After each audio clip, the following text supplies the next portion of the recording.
Kamusta mga boss? Magandang araw sa inyo. Bali ngayon may project tayo. So ito pinutol natin. Para to sa offset mga boss. Yan o. 1 and 1/4 yung sukat nito mga boss. 1 and 1/4. So yan o. 1 and 1/4. So gagawin natin itong offset para sa parko. Sa kaibigan natin. So bali yung ano niya, yung unit is parko lang mga boss. Yung unit ng mga boss is parko, tulad nito. Yan parko. So gagawa natin ng offset. So itong gagawin natin offset mga boss. Yan. Bali yung ginagawa nating receiver, uno yung size mga boss. Ito uno. Yan uno mga boss oh. Uno. Yan pang receiver to, pero ito ginagawa natin pang offset. Bali 1 and 1/4. 1 and 1/4 mga boss yung sukat. Yan o. So ito yung regulator natin na ititesting. Yan. Ito yung gagawin natin na regulator dito mga boss. Yan. Tapos kaibigan natin, bali nagpagawa siya sa atin. Wala dito yung unit nya. So itong sa kaibigan natin, ito yung gagawa natin ng sample. Yan, bali wala dito yung unit nya. Bali ano lang, paggawa niya lang to, tsaka ipadala lang natin sa kanya pag natapos na. So ito yung kukuhaan natin ng sample. Yan, ito. Bali sa susunod i-convert rin natin to, pero hinihintay pa yung mga material nya, kaya next na lang to. Ito unahin natin. So iba rin yung may-ari nito. So ang mangyayari mga boss is, ito yung tangke nya, dito ilalagay sa oxygen. Yan yung gagawin niyang tangke. So paggawa niya rin ng offset. Ito offset. So bali yung may-ari naman ito na isa, balis ko batang talaga yung tangke nya. So ito na unahin natin, susunod na lang natin tong isa. Yan mga boss, dito yan gagawin natin ng offset sa parko. So para lang may pagkuhaan tayo ng sample, para maano natin yung clearance dito mga boss. So meron tayong tangke dito. Yan, katulad nito yung tangke nya 61 mm, 0.5 liter. So yan yung gagawin natin. Yan, ito. So para may sample tayo, kasi wala dito yung tangke nya pero katulad siya nito, 0.5 liter tsaka 31 mm, 61 mm pala. Tsaka yung regulator niya, meron na tayo ditong kuhaan sample. Yan mga boss, ganyan lang yung setup natin. So binalat natin yung tangke mga boss para hindi magasgasan. So ang sukat pala nito mga boss is M18 yung butas, 1.5 yung thread. Bali yung gagawin natin na output nito is 800 lang mga boss. Yan 800 lang sa parko ito mga boss para hindi dali masira yung receiver nya. Yan. So sa mga nagbabalak mag-convert ng parko, dapat 800 nyo lang ang output or 1000 para hindi masira yung bibig.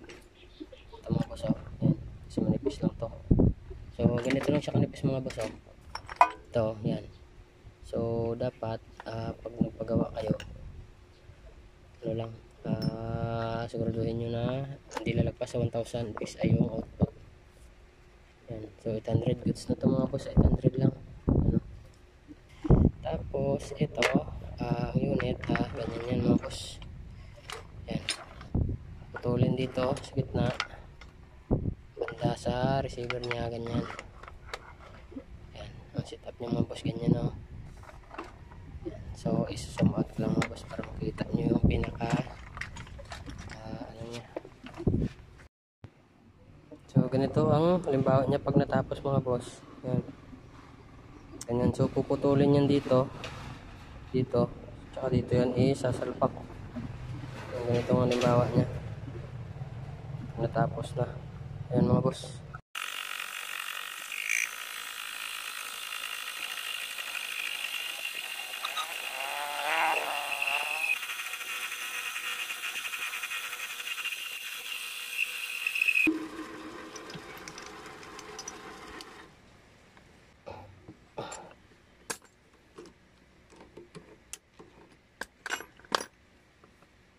So ayan mga boss, oh.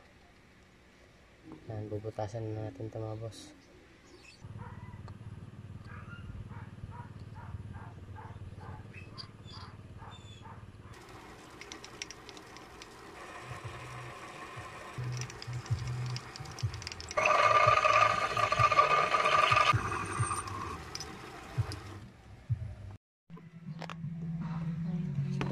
So ayan mga boss, oh, kung nakita nyo yan, so bali ayan sukat nyo mga boss, oh. Ayan. So yan mga boss, saktong sakto lang. Ayan. So tsaka tayo magti-thread. Sukat ng thread natin mga boss is nasa yan, oh, 1.75 yan mga boss. So 1.75 yung thread natin dito.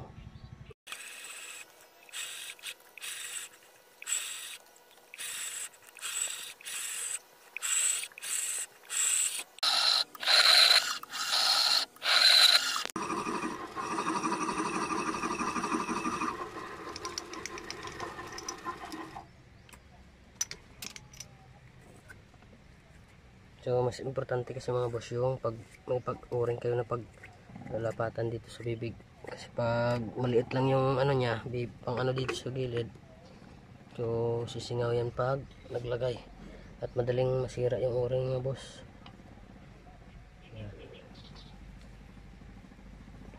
So sakto lang tayo dito. Ayan.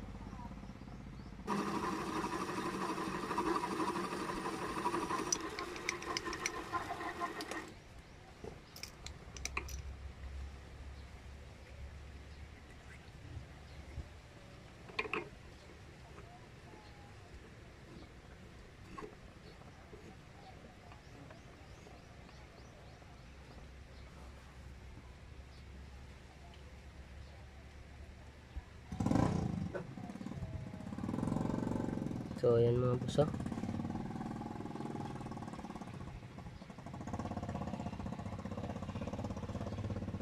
Bawas tayo konti pa para sakto yung ano niya. Yung pinakamahirap dito mga boss kasi sa sistema natin, pag hindi niya pinadala yung regulator natin mga boss, ito regulator, so mahirap kasi mga boss minsan hindi nagka-counted dito yung pinaka. So dapat kasi itong gauge nasa taas, tapos itong nipple niya na quick release niya na ano, itong needle parang nipple niya, so dapat dito yan mga boss siya, kasi yung position niya mababangga dito yung gauge, tapos dito yung ano niya, yung parang nipple niya na anuhan ng hangin, so dapat dito yan sa taas, dito na banda. So hindi natin matatansyar kasi iba-iba yung thread ng ano ng sa regulator natin. Ito minsan dito, so iba yung pag ano niya, so mas mabuti na sana na pinadala para masiting.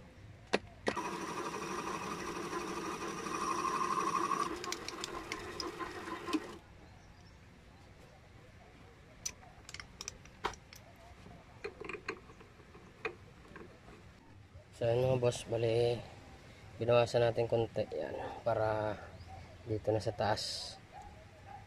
So ganyan dapat yung paglagay nyo, yan dapat dito yan sa taas na side yan, hindi dito sa baba yan. So sakto ganyan yung setup, kasi pag nasa baba bangga yan sa ano nyo, sa bat, so dapat dito yan sa taas, yan ganyan yung setup.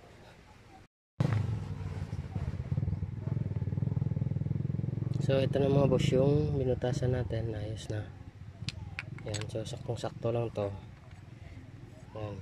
So yung ano ko lang mga boss is baka ewan ko lang kung ano sa regulator niya, kasi itong regulator natin nakasiting na ganyan yung posisyon niya yan.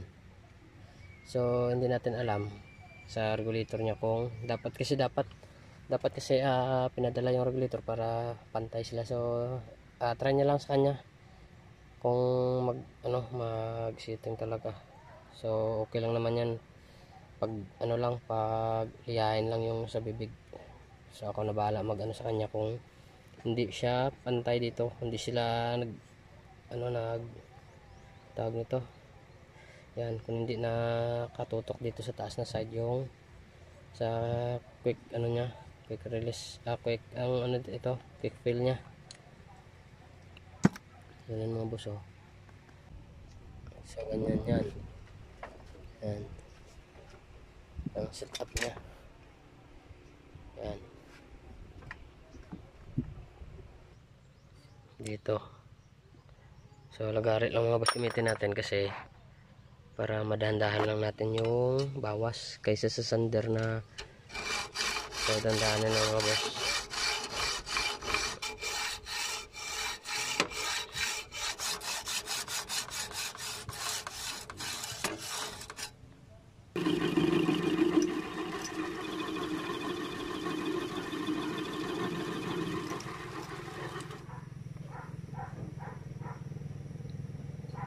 So yan mga boss, malapit na lang natin maubos yung pinakabibig niya. So ito ilalagay natin sa parko. So ito yung pinaka size niya mga boss, oh, bilog.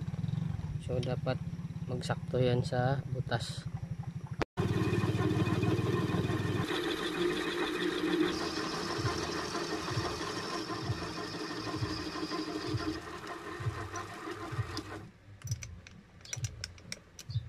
Yan mga boss, oh.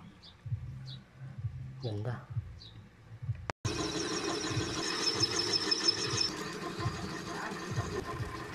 Diba? Huy, salamat. Agoy ka namiton ba? Ay, di po tado ka namin man ihabuyes man. Uy, wagi clearance.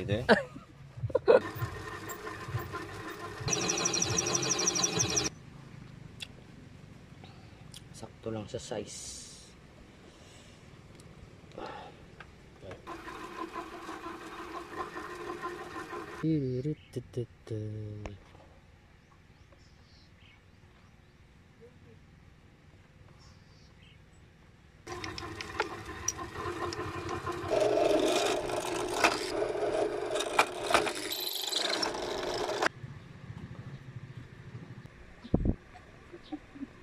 Ganyan lang mga boss siya.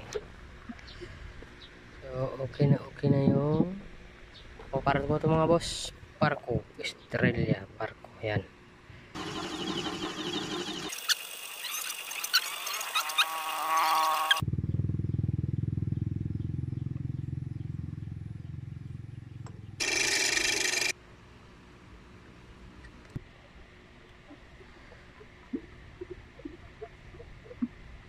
So